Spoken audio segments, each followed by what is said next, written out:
What's up y'all, and welcome back to my channel. As you've probably already guessed from the title and the thumbnail, this is an eyeshadow palette ranking. So I have 10 eyeshadow palettes sitting here that I have tested, I have used, I've created multiple different looks. I've used every single shadow in all of these palettes, and I'm ready to give you my final thoughts, tell you what I think, and rank them.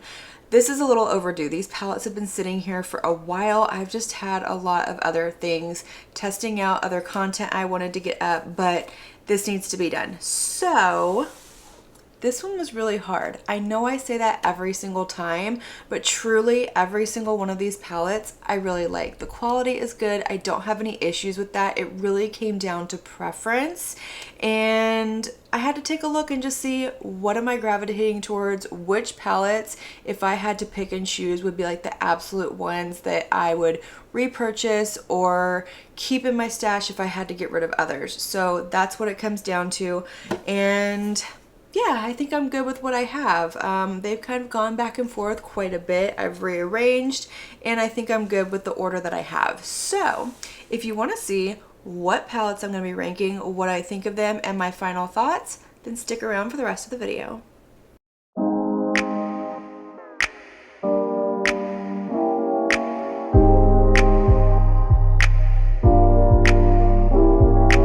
Alright y'all, let's go ahead and jump into this. Number 10 is the palette that I'm actually wearing on my eyes today, and that is the One Size Beauty Wicked palette. Now, I really do like this palette. I don't think there's anything wrong with the quality. I think the packaging is really nice. We have the shade names and everything on the back. Open her up, there's no mirror, but that's okay. But we have, you know, the 12 different eyeshadows, and then we have these two blushes down here.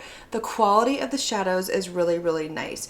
My issue with this one, and the reason that I'm putting it where I put it, is there's just not a whole lot of depth in this palette, especially when it comes to this side. Like, that's the side that I'm wearing on my eyes today, and this just doesn't quite do it a whole lot. Plus, I get a lot of fallout, especially with this shade.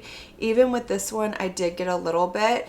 And then coming over here, there's more depth, but there's just not a whole lot of variety. So I feel like my looks are kind of flat and they come out the same. I tried combining the two sides and I just wasn't feeling it. So that's basically why this is coming in at number 10. It's basically out of preference. It has nothing to do with quality. It just has to do with what I'm gravitated towards and what I'm reaching for. Coming in at number 9 is the Get Stoned Stoned palette. So this is an all shimmer palette, which is exactly why it's coming in at number 9. This is a companion palette for me. I love the shades in here. I love the quality. I love the shimmers. They're not anything like shifty or overly punchy. We don't have like a lot of multi-chromes or anything like that. There's a couple of holochromes in here. They're not the most amazing holochromes that I've ever used in my life. I have ones from Adept and Bella Beauty Bar that just really, they're there, they're in your face, they're absolutely gorgeous. But this is a beautiful palette. I do really like it. If you're into all shimmer palettes, or maybe you're looking for an all shimmer companion palette, I think this one's really, really good. I think it's like $45. It is available on their website as of the moment that I'm filming this, but I like it. I've really enjoyed playing with it. I don't have any issues with fallout or creasing or anything like that. The shadows stay on my lids all day, and it's a really good palette. I enjoy it. It's not one that I'm going to reach for on the daily to create a full look. Coming in at number 8 is the CXC Beauty Sweet Dreams palette. Now, this is a gorgeous palette. I really, really do enjoy this palette, but my only issue, it's not with the quality, it's with the color story. It is very repetitive. I felt like this really could have been curated down quite a bit, because you're gonna get the same looks over and over. You're either going to get all pink looks or you're going to get pink and yellow looks. There's not a whole lot of variety in here. So while the quality is really good and I don't have any issues with the shadows, they build up really nicely. They don't patch, they don't fade, they don't crease. The shimmers in here are really nice. Again, they're not the most punchy, sparkly, reflective ones in the entire world, but they are beautiful. This one, again, for me, just came down to color story, and it's very repetitive. So I kind of went back and forth with this one and Wicked as to which one to put at number 10 and which one to put at number 8.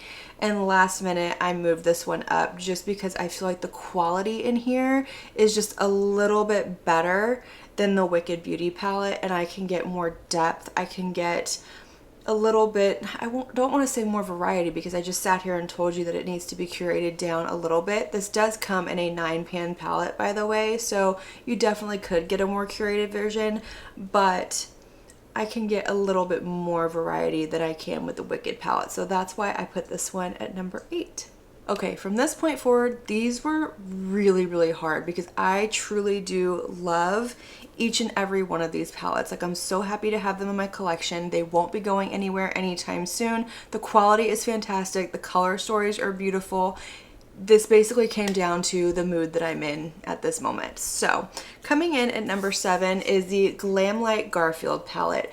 This one came out last year, like towards the end of last year, after we had like this huge run with all these Halloween palettes. So I had skipped out on it, and then I picked it up later whenever I picked up, I think it was the Kiss palette, and I love this palette. One, the quality in here is the good Glamlight quality. The shimmers in here are so shifty and shiny and beautiful. This one right here, if you've watched my video, this is like an amazing, amazing, amazing eyeshadow shade. Like, it looks like liquid fire on the lid. It's so shifty and just, it's gorgeous. I love that shade, and that was part of the reason that I actually picked up this palette. I saw somebody, was it maybe Heather Austin, do a tutorial with this video, and she used that shadow, and I was like, oh, I need that palette. But the quality is beautiful in here. I don't have any patching. I don't have any fallout. I don't have any issues with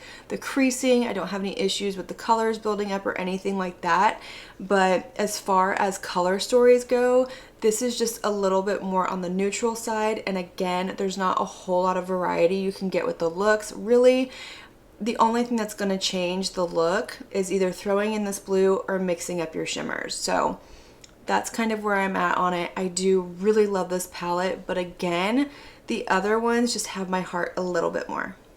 Number 6 comes to us from Lunar Beauty. This is the Moon Shroom palette, and this is like the first official Lunar Beauty eyeshadow palette I've ever gotten, and I'm blown away by the quality in here. I absolutely love this. For me, this is a neutral palette, but I love that we have this pop of purple and this pop of yellow. They just make all the difference in the world. Just throwing them in the inner corner or as an accent shade, things like that. The shimmers in here are so, so pretty. They're not shifty and they're not anything like that, but they're just so beautiful and smooth and flattering on the lid. And the mattes in here, holy smokes, they are so smooth and pigmented but blendable at the same time. Like, this truly is a beginner friendly, user friendly eyeshadow palette that I feel like whether you're new into makeup or you're really experienced, you've been doing it for a long time, maybe you're a professional makeup artist, I feel like you can really get along with this palette. And I love the color story. The minute I got this, I wanted to use it nonstop. I had to make myself put it down and reach for other palettes. And I know you're going, okay, well then why did you put it where you put it? Because the other palettes, I'm reaching for them more. That's really what it comes down to. And I'm going to be a broken record in this video because I'm going to say that a million times, but that's what it comes down to. So if you're curious about this palette, if you've been curious about Lunar Beauty, maybe you've never tried it, and this is your jam, I highly recommend it. Number 5 is the Ladybug Glow Criatura palette. I'm so mad that I slept on this one and did not pick it up when it first launched because, one, the color story in here is so fun. It's so different. It makes me want to be very creative and kind of think outside the box. These two shades right here are so vibrant and beautiful, especially if you put them over a white eyeshadow base. But these shimmers are where this palette shines. They're absolutely gorgeous. They're stunning. I love the Ladybug Glow formula. It's just so smooth and pigmented pigmented and easy to work with. They blend. There's not a lot of fall up. There is a little bit of kick up in the pan, but it doesn't translate to the lid. And I really, really like this. But again, I feel like I'm kind of limited on looks with this palette. I feel like, yes, there's a lot of variety. There's a lot of different looks. But for me, and I don't know if it's just like a creator's block thing, but for some reason, I feel like that's a look and that's a look, and I have a hard time kind of going across. So while I like the variety and I love this palette, I just kind of get stuck. But I do really like it. I've enjoyed playing with it. I've really been reaching in for this shade and this shade a lot in this palette, so that's kind of why it got bumped up a little bit, just because I've been reaching for this one more than the previous ones. Okay, top 4, here we go. These could be rearranged at any moment. They really could. But coming in at number 4 is the Blend Bunny Cosmetics Sickly Sweet palette. And this is another one that came out last year. I slept on it because I was like, I don't need another pastel palette. But let me tell you what, this isn't just your normal pastel palette. This has tones in it that I don't have in my other pastel palettes. I've said before, I have the Bella Beauty Bar Pastel Garden palette, and that was going to be like my ultimate pastel palette. I'll never need another one.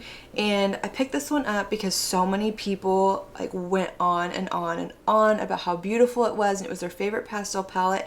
And I get it. There's tones in here, like I said, I don't have in other palettes. There's like more neon pastels, there's more muted pastels, there's more true pastels, and then we have the depth in here, and the shimmers in here are some of the best shimmers that Blend Bunny has ever done. And I just really adore this palette. But I moved it to number 4 because I just don't feel like it's a palette that I'm going to use year round. I don't usually go with the seasons whenever I do my makeup. I'll do whatever I want whenever I want, but there's something about a pastel palette that I gravitate towards them in spring. And now that we're kind of moving through spring, and well, I say getting into summer, here in Texas we're getting into summer because summer starts in like April. We're already having like 80-90 degree days. So for me, I feel like as we're moving out of spring and into summer, I'm just not going to be reaching for this quite as much. But it's the quality, the color story that just really sets this apart from the other palettes in this ranking. Number 3, this was a newer brand to me. I had never, well, I shouldn't say I had never tried it before. I tried another one. I wasn't blown away from it, but I picked this one up on a whim, and I'm so glad I did. It is the Clarity Cosmetics Euphoria palette, and this palette is stunning. One, it is a very like berry heavy palette. It's berries, it's blues, it's got some greens in it, but the quality in here is just absolutely stunning. This shade right here, holy smokes, it is absolutely gorgeous. It's shifty, it's reflective, it's beautiful, and I absolutely love it. Like, look at that shade. It is so gorgeous, and I just want to slap this all over my lid and go. And I have done that several times. I've picked one of these shades to throw in the crease, slap this on my lid, out the door, done. I got so many compliments when I wore this shade. I can't remember where I was. Was I in Target or I can't remember where I was, but I got so many compliments on this, and they were like, what is on your lids? That is the most beautiful eyeshadow I've ever seen. And I told one girl, and she was like, I've never heard of that before, and just kind of walked off. I was like, oh, okay, bye. I could have told you, but I love it. It's beautiful. This palette is stunning, and it really makes me want to try more from the brand. Number 2 is my other CXC Beauty palette. This is the beautiful Nightmare palette, and are we surprised this is number 2? No, you're probably surprised it's not number 1 because this is very purple heavy. It has the blues in it, and this one has a lot more variety than the Sweet Dreams palette does. I picked them up at the same time. I do have a dedicated video using both of these palettes at the, well, not at the same time, but doing 2 looks with each palette. And this one's gorgeous. I'm telling you, the quality in here blew me away. Like, it really made me want to try this brand more. Not only is it a beautiful color story, beautiful packaging, artwork, but the shadows perform. They're absolutely stunning. They're not the smoothest when you swatch them, but that doesn't translate to the lid. They go on very smooth. They don't patch. Minimal fallout. There's a little bit with like these deeper shades, like this deeper blue and this deeper purple. There's a little bit, but it fluffs away. It's not anything that hangs around and ruins your makeup and makes you have to start over, but it's just an absolutely gorgeous palette. I love this shade right here, this white sort of iridescent. It just kind of takes on whatever shade it's next to. So if you put it next to the blues, it's going to have a little bit of more like an icy tone to it. If you put it next to the purples, it's going to have a little bit more of that purple undertone. But this is a gorgeous palette. I'm really interested in the brand. I think though, for me personally, I would stick more with their 9-pan palettes. This one does have a lot of variety, but I've noticed their other ones, they can get a little bit repetitive when they get into the bigger ones. But if you're into it, if you want that extra variety, I say go for it. I'm really impressed and I'm excited to try more from the brand. And the number one spot in this ranking is going to go to the Blend Bunny Machina palette. This palette is even more stunning in person than it is in the pictures, and oh my gosh, one, the quality in here, you already know, it's the beautiful Blend Bunny quality. The shimmers in here are gorgeous, but the color story, it's so unique and so different. And when this was revealed, I was like, oh, that's really pretty, but I don't need it. And I mean, truly, I don't need any of this, but I'm so happy that I picked it up. These greens in here, stunning. If you stick to the rose in here, you can get the most beautiful looks, but then you can also get in here and you can mix and match, get you some variety, really come up with some interesting creative looks. And some of the tones in here are beautiful. Like this shade right here is like this really pretty, like muted coral shade. This up here is like a really pretty periwinkle shade that's absolutely gorgeous. This color right here, this one called Circuit, is like this really pretty like grayed out blue. Like I don't even know how to describe it, but the tones in here are so interesting, so beautiful. The color story kind of threw me off whenever I first looked at it, but the more I open up this palette and look at it, the more ideas I get running through my head. And I've just been reaching into this a lot, even whenever I'm playing with a palette and I want a black or I want a white or to add a little bit of depth, or I just want like an inner corner shade. I've really been reaching into this palette a lot. So for me, that speaks volumes, and I'm just so happy to have this palette in my collection. Again, it's another one I'm really upset that I slept on as long as I did, but I'm glad it didn't go anywhere. I'm glad it stuck around and I finally have it in my collection. Alright y'all, so that is going to complete this eyeshadow palette ranking video. Let me know what you think. Were you surprised by how I ranked my palettes? Would you have ranked them any differently? Do you have any of these? And you know, are they on your wish list? I want to hear from you. I want to know all of your thoughts. Let's have that conversation and light up that comment section. And as usual, I want to thank you all so much for watching my video and spending your time with me. It truly does mean so much to me. And if you did like this video, make sure you give it a big thumbs up before you leave. Don't forget to hit that subscribe button and click on that notification bell so that you can be notified of all my future posts here on my channel. I do post quite a few videos every single week, most days if not every day, and I wouldn't want you to miss one. But until my next video, have a good one. Bye.